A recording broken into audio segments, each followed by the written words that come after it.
Hello students, welcome to the official YouTube channel of SSCM College Mandalgarh. हमारा आज का topic है cost of preference share capital, अधिमान अंश पूंजी की लागत। ये BCom part second year financial management वित्तीय प्रबंध के कॉस्ट ऑफ कैपिटल चैप्टर से है। इस कॉस्ट ऑफ कैपिटल का एक वीडियो में ऑलरेडी अपलोड कर चुकी हूँ, जिसमें हमने कॉस्ट ऑफ कैपिटल से क्या आशय होता है और ऋण पत्र पूंजी की जो लागत होती है, कॉस्ट ऑफ डेब्ट कैपिटल, वो कैसे कैलकुलेट करते हैं उसका हमने अध्ययन किया था।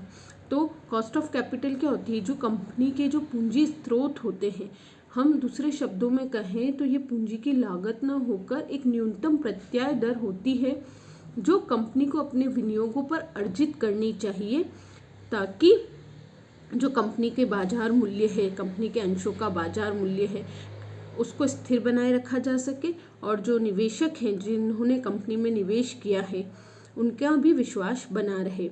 तो कॉस्ट ऑफ कैपिटल को हम दूसरे शब्दों में क्या कह सकते हैं? यह एक मिनिमम रेट ऑफ रिटर्न है, न्यूनतम प्रत्याय दर है। उसके बाद हमने कॉस्ट ऑफ डेब्ट कैपिटल, ऋण पत्र की लागत का अध्ययन किया था और इस वीडियो में हम अध्ययन करेंगे cost of preference share capital, अधिमान अंश पूंजी की लागत। अधिमान अंश क्या होते हैं? जो इक्विटी शेयर होल्डर्स होते हैं वो तो कंपनी के वास्तविक स्वामी होते हैं, उन पर लाभांश की कोई भी दर पूर्व निश्चित नहीं होती है। लेकिन जो अधिमान अंश होते हैं, इन पर जो लाभांश जो कंपनी द्वारा डिविडेंड दिया जाता है उसकी दर पूर्व में जब इनका हम वो करते हैं, जब कंपनी अधिमान अंशों को निर्गमित करती है तो इन पे एक फिक्स्ड रेट ऑफ डिविडेंड, जैसे ऋण पत्रों पर ब्याज दिया जाता है, उसी प्रकार अधिमान अंशों को क्या मिलता है? लाभांश। तो इन पर लाभांश की जो दर होती है वो क्या होती है? निश्चित होती है। और अधिमान अंशों को जब कंपनी का लिक्विडेशन होता है, समापन होता है या लाभांश का भुगतान कंपनी करती है, तो इन्हें प्रेफरेंस मिलता है इक्विटी शेयर्स पर। जो समता अंशधारी होते हैं उससे पहले अधिमान अंशधारियों को प्रेफरेंस मिलता है। तो अधिमान अंशधारी कंपनी के वास्तविक स्वामी नहीं हैं। जो समता अंशधारी हैं वो तो कंपनी के वास्तविक स्वामी होते हैं। यदि कंपनी को हानि होती है तो समता अंशधारियों को भी हानि उठानी पड़ती है। लेकिन जो अधिमान अंश होते हैं, इन्हें अधिमान क्यों कहा जाता है? हम इंग्लिश में बोले तो इन्हें प्रेफरेंस है, क्योंकि इन्हें इक्विटी शेयर होल्डर से पहले प्रेफरेंस मिलता है। इन्हें लाभांश के भुगतान में भी पहले इन्हें भुगतान किया जाता है और जब कंपनी का समापन होता है और जब पूंजी का भुगतान होता है तब भी अधिमान अंशधारियों को प्रेफरेंस मिलता है, इसलिए इन्हें अधिमान अंश कहा जाता है। तो अब इन पर क्या होती है? जो कंपनी द्वारा लाभांश की जो दर होती है वो क्या होती है? निश्चित होती है, फिक्स्ड होती है। जब कंपनी इशू करती है तभी कंपनी इस तरह से इशू करती है 10% प्रेफरेंस शेयर। तो अधिमान अंश स्थायी तथा स्थिर आय वाली प्रतिभूतियां होती हैं जिन पर दिए जाने वाली लाभांश की दर पूर्व निश्चित होती है। जो अब अधिमान अंश भी दो प्रकार के हैं आपके, शोधनीय अधिमान अंश और अशोधनीय अधिमान अंश। अशोधनीय अधिमान अंश वो अंश होते हैं जिनका कंपनी अपने जीवन काल में भुगतान नहीं करती। जब कंपनी का समापन होगा तभी उन्हें भी पेमेंट होगा, मतलब उनका शोधन नहीं किया जा सकता। और दूसरे होते हैं शोधनीय अधिमान अंश, जिन्हें कंपनी एक निश्चित, जिसमें आपको पीरियड, जैसे ऋण पत्र है ना, ऋण पत्र में हमने देखा था कि 10 वर्ष बाद शोधनीय है, तो मतलब जिनका कंपनी 10 वर्ष के बाद फाइनल पेमेंट कर देगी, तो वो कहलाते हैं शोधनीय अधिमान अंश, जिनका भुगतान कंपनी अपने जीवन काल में कर देती है। तो ये तो बात हुई कि अधिमान अंशों से क्या आशय होता है। अब हमारा है कि अधिमान अंश पूंजी की लागत कैसे ज्ञात करते हैं। तो अधिमान अंशों पर एक पूर्व निर्धारित लाभांश की दर निश्चित रहती है।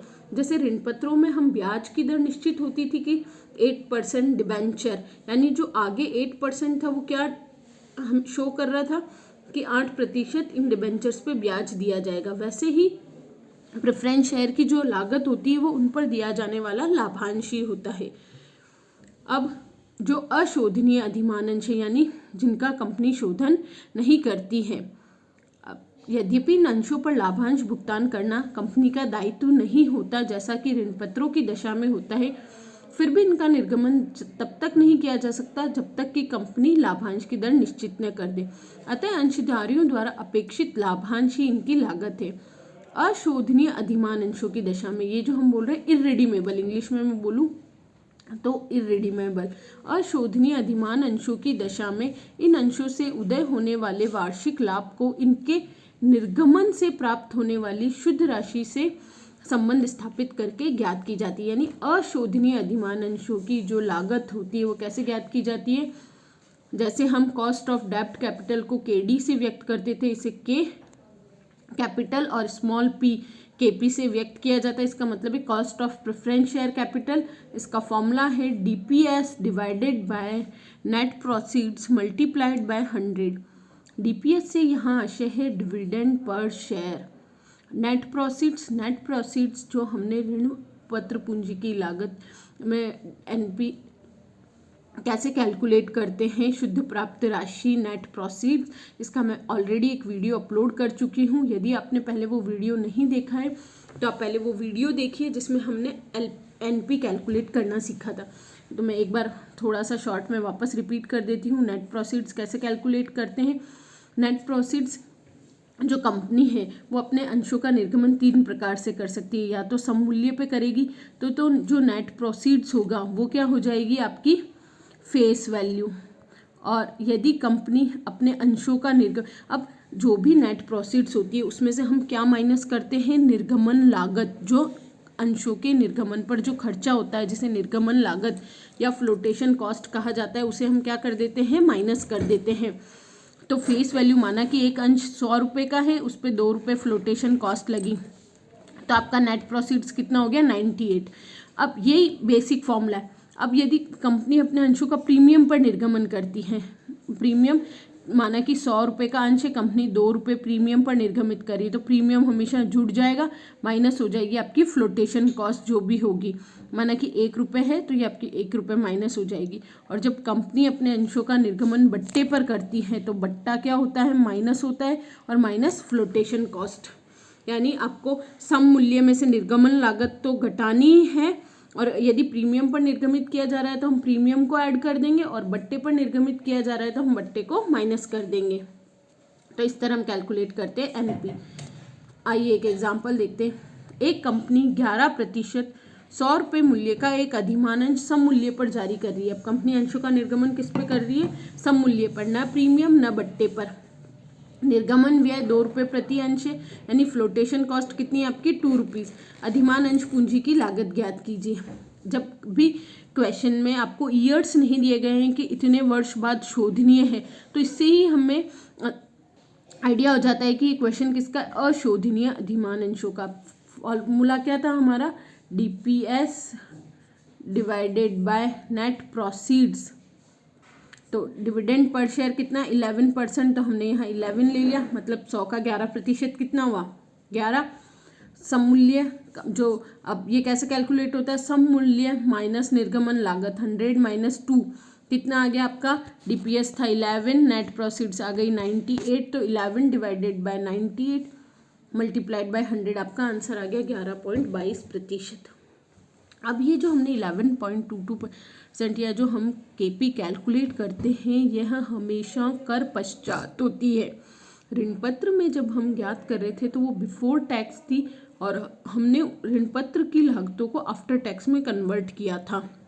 ये हमेशा कर पश्चात लागत है, क्योंकि अधिमान अंशों पर दिया जाने वाला लाभांश कर योग्य आय की गणना के लिए व्यय के रूप में नहीं घटाया जाता। ये एक इम्पॉर्टेंट समझने वाली चीज़ है। ये आपके ऐसे सॉल्यूशन में तो कहीं भी आपको हेल्प नहीं, लेकिन जब आप कॉम्पिटिटिव एग्जाम्स फाइट करते हैं तो उसमें इसी तरह के क्वेश्चंस पूछे जाते हैं। अब अधिमान अंशों पर जो दिया जाने वाला लाभांश होता है वो कर योग्य आय की गणना के लिए, यानी हमें जो ऋण पत्रों पर ब्याज हम जो देते हैं वो कंपनी के व्यय के रूप में कंपनी की आय में से घटा दिया जाता है। फिर बची हुई आय में पे हम क्या लगाते हैं? इनकम टैक्स लगाते हैं। लेकिन अधिमान अंशों पर दिया जाने वाला लाभांश कर योग्य आय की गणना करने के लिए व्यय के रूप में नहीं घटाया जाता।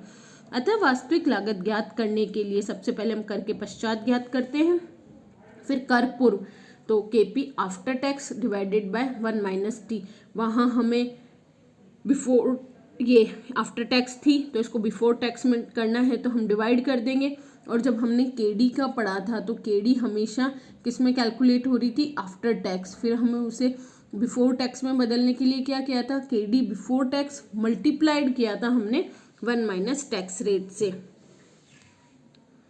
तो अब यहाँ उदाहरण दिया गया है कि यदि उपरोक्त उदाहरण में आयकर की दर 30% है तो वही आपका answer KD after tax cost कितनी थी, 11.22 multiplied by 1 minus 1 upon 1 minus tax rate, तो ये 0.7 आपका आंसर आ गया।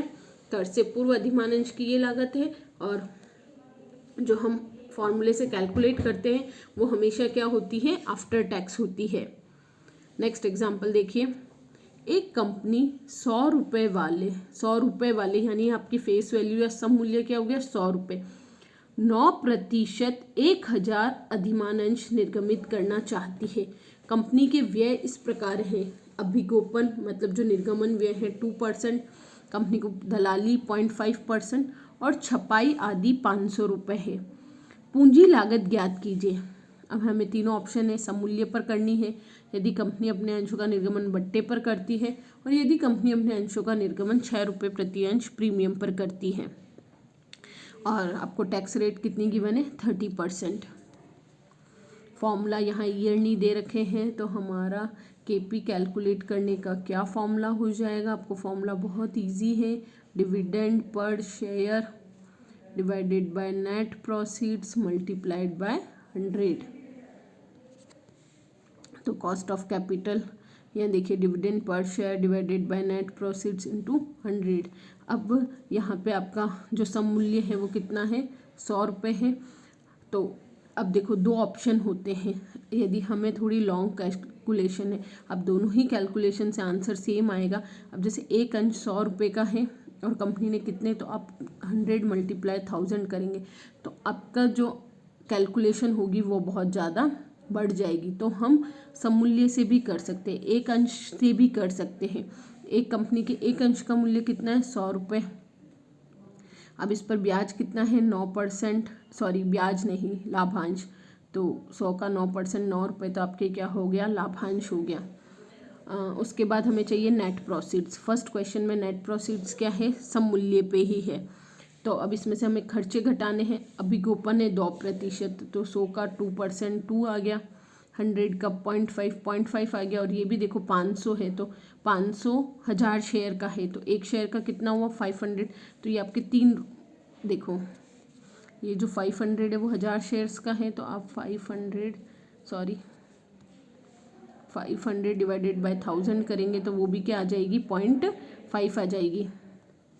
500 डिवाइडेड बाय 1000 करेंगे तो ये भी आपका आ जाएगा 0.5। तो हमारा जो निर्गमन लागत है फ्लोटेशन कॉस्ट वो 100 का 2% 2 प्लस 0.5 प्लस 0.5 आप ऐड करेंगे तो ये आ जाएगी आपकी 3 रुपये। तो हमें नेट प्रोसीड्स कैलकुलेट करनी है। नेट प्रोसीड्स कैलकुलेट करने का क्या फॉर्मूला होता है, समूल्य पे ही है। फर्स्ट वाले में माइनस फ्लोटेशन कॉस्ट कितनी आई 3, तो आपका नेट प्रोसीड्स कितना हो गया 97। और डिविडेंड पर शेयर आपका कितना था 9 रुपये। तो देखो ये इन्होंने डिविडेंड पर शेयर हमारा है,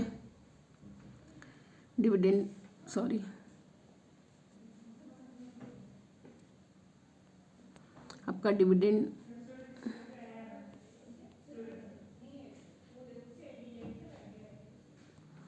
डिविडेंड पर शेयर कितना है 9 रुपये, प्लस आपका नेट प्रोसीड्स कितना है, नेट प्रोसीड्स हमारा आया था 97, तो 9 डिवाइडेड बाय 97 मल्टीप्लाइड बाय 100, तो आपका आंसर आ जाएगा 9.278।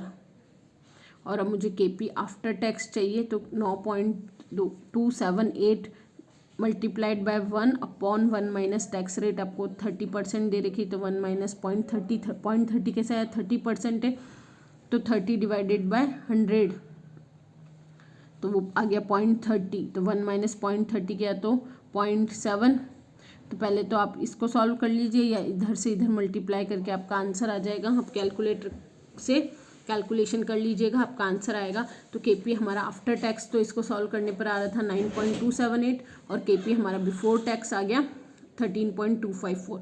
सममूल्य पर था तो हमने ये सममूल्य ले लिया, उसमें से सिर्फ क्या माइनस कर दी, फ्लोटेशन कॉस्ट। सेकंड है आपका cost of capital if shares are issued at discount of ₹5 per share. ₹5 आपको प्रति अंश लाभांश देना है। तो किस में चेंज आ जाएगा, नेट प्रोसीड्स में। डिविडेंड पर शेयर 9% ही रहेगा, 100 का 9%, 9। केवल हमारी एनपी चेंज हो जाएगी। हमारा सममूल्य था 100 प्लस 5 हमारा प्रीमियम है, -3 हमारा क्या है, फ्लोटेशन कॉस्ट है। निर्गमन लागत हर दशा में माइनस होगी, तो ये आपका कितना आ गया, 102। सॉरी, ये डिस्काउंट वाला है, यहाँ डिस्काउंट है। तो एक सेकेंड, आपका नेट प्रोसीड्स कैसे कैलकुलेट होगा, मैंने वो प्रीमियम समझा था, डिस्काउंट है। तो 100 -5 -3 यानी 8 माइनस हो जाएंगे, तो आंसर कितना आ जाएगा आपका 92। तो 9 डिवाइडेड बाय 92 मल्टीप्लाइड बाय 100, 9.783। ये आपका आफ्टर टैक्स है, इसे बिफोर टैक्स में कन्वर्ट कर दिया। नेक्स्ट वाला है आपका कॉस्ट ऑफ कैपिटल ₹6 प्रीमियम पर। तो नेट प्रोसीड्स हुई 100 + 6 - 3, तो 103। तो ये आपका 9 divided by 103 multiplied by 100, answer 8.737। अब आपको बिफोर टैक्स कैलकुलेट करनी है, तो 8.737 मल्टीप्लाइड बाय 1/1 - 0.3, तो ये आ गया। अभी आपको बता रखा है कि फ्लोटेशन का कॉस्ट कैसे कैलकुलेट की, जो मैंने आपको बताया ऊपर 2.5, तो ये कितना हो गया 3। ये 500 टोटल शेयर्स की दे रखी थी, हमने यहाँ एक शेयर के हिसाब से कैलकुलेट किया है, तो ये आपकी ₹3 आ गई फ्लोटेशन कॉस्ट। ये अभी हमने देखा कि जो अशोधनीय अधिमान अंश होते हैं, जिनका शोधन कंपनी अपने जीवन काल में नहीं करती है। अब है नेक्स्ट है आपका रिडीमेबल प्रेफरेंस शेयर, शोध्य अधिमान अंश। जो कंपनी संशोधन अधिनियम, कंपनी एक्ट 1996 में जब संशोधन हुआ, तो उसके अनुसार अशोधनीय अधिमान अंश अथवा निर्गमन की तिथि के 20 वर्ष बाद शोधनीय अधिमान अंशों का निर्गमन समाप्त कर दिया।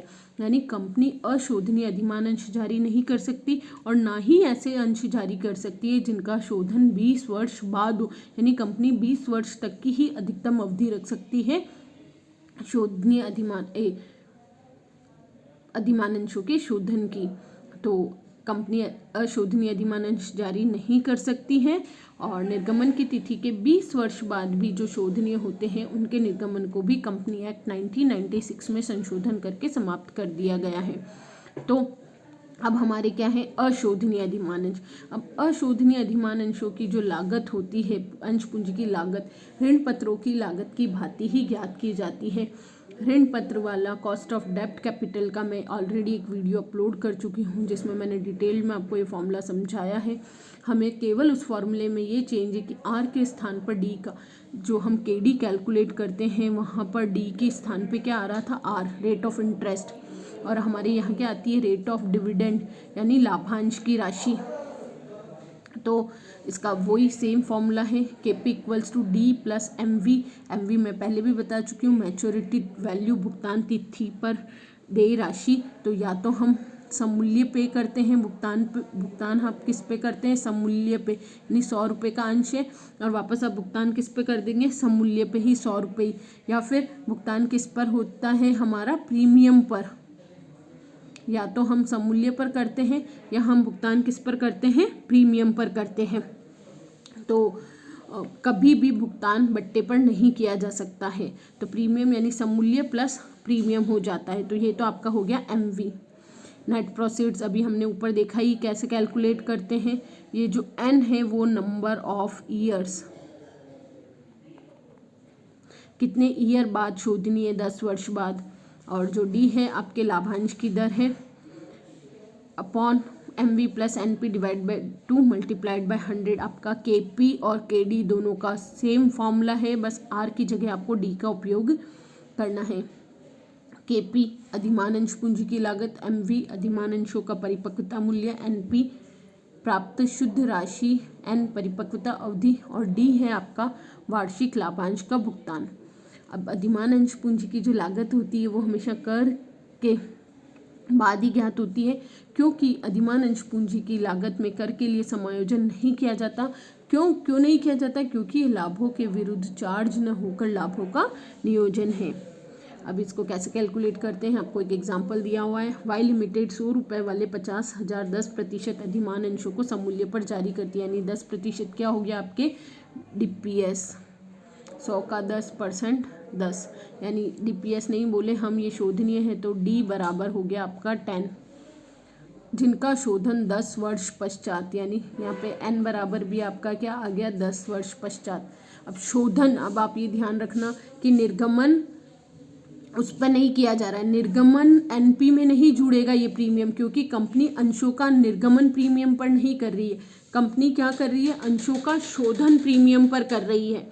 तो यानी जब हम एमवी निकालेंगे 5% प्रीमियम है, और जो भी ये प्रीमियम की या बट्टे की राशि की गणना होती है वो फेस वैल्यू पे होती है। हमारे यहाँ फेस वैल्यू है 100, तो 100 का 100 है फेस वैल्यू आपकी 100 है, तो 100 का 5% प्रीमियम कितना हो गया 5। तो एमवी जब भी हम कैलकुलेट करेंगे तो एमवी कैसे कैलकुलेट होगी? 100 + 5 कितना हो गया 105, ये आपकी एमवी आ गई। अब आपको कैलकुलेट करना है NP net proceeds. Net proceed समूल्य पर निर्गमन है, निर्गमन लागत आपकी 2 रुपये दे रखी है, तो कंपनी 100 रुपये का एक अंश है, तो फेस वैल्यू हो गई 100 माइनस प्रीमियम प्लस प्रीमियम अगर कोई निर्गमन प्रीमियम पर होता, कंफ्यूज नहीं होना है, यहाँ शोधन प्रीमियम पर है तो वो एमवी में प्लस होगा, और निर्गमन प्रीमियम पर होता तो वो किस में प्लस होता? एनपी पे। तो एनपी में क्या प्लस हो जाए, माइनस हो जाएगा 100 - 2, यानी कितनी आ गई 98। तो आपकी एमवी आ गई 105 और एनपी आ गई 98। डी आपका है 10%, तो 10, और एन आपको कितना दिया हुआ है? एन भी 10 वर्ष है। तो आपकी सारी सूचनाएं हैं फॉर्मूले में रखिए, आंसर अपने आप आंसर आ जाएंगे। तो ये देखिए डी आपका है 10, M V minus N P 105 minus 98 divided by 10, वही 105 + 98 डिवाइडेड बाय 2 मल्टीप्लाइड बाय 100, आपका आंसर आ गया 10.54। ये हमेशा आफ्टर टैक्स आएगा, इसे बिफोर टैक्स में कैलकुलेट करने के लिए इंटू 1/1 माइनस टैक्स रेट कर देंगे, तो ये आ गया आपका केपी बिफोर टैक्स। तो इस वीडियो में हमने अधिमान अंश पूंजी की लागत cost of preference share capital KP कैसे कैलकुलेट करते हैं, 2 तरह से हमने कैलकुलेट करी। रिडीमेबल शोध्य अधिमान अंश, जो ये शोधनीय होते हैं जिनका कंपनी अपने जीवन काल में शोधन करती है। अब कंपनी एक्ट 1996 में जो संशोधन हुआ है उसके बाद कंपनी केवल शोधनीय अधिमान अंशी जारी कर सकती है, और शोधन के भी लास्ट 20 वर्ष तक के ही, उससे अधिक के नहीं कंपनी जारी कर सकती है। तो उसका फॉर्मूला जैसा हमारा केडी का फॉर्मूला था सेम है, आपको बस बहुत सिंपल है। एमवी और एनपी कैसे कैलकुलेट करते हैं वो भी बहुत सिंपल है, और जो अशोधनीय थे उनका भी सिंपल सा फॉर्मूला है, DPS divided by NP multiplied by 100। ये हमेशा आफ्टर टैक्स कैलकुलेट होती है, जिसे हम बिफोर टैक्स में कन्वर्ट कर देते हैं। ये केपी और केडी में थोड़ा सा डिफरेंस है। तो इस वीडियो से रिलेटेड या कॉस्ट ऑफ कैपिटल के मैं ऑलरेडी 2 वीडियोज़ अपलोड कर चुकी हूँ। यदि इनसे संबंधित आपकी कोई भी क्वेरी है तो आप मुझे व्हाट्सएप ग्रुप या यूट्यूब कमेंट बॉक्स में पूछ सकते हैं। Stay home, stay safe.